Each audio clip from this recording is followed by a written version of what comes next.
যারা সব সময় আস্তাগফিরুল্লাহ পড়ে তাদের রিজিকের কোনো টেনশন হয় না, রিজিক নিয়ে তাদের আর কোনো চিন্তা থাকে না।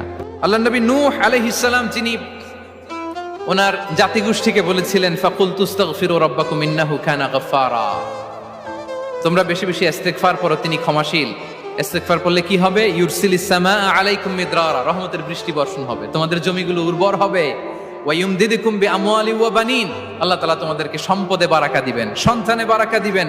ওয়া ইয়াজআল লাকুম জান্নাতিন ওয়া ইয়াজআল লাকুম আনহারা, তোমাদের ফসল ক্ষেতগুলো সবুজ শ্যামল হয়ে ভরপুর হবে, তোমাদের রিজিকে বারাকা নেমে আসবে।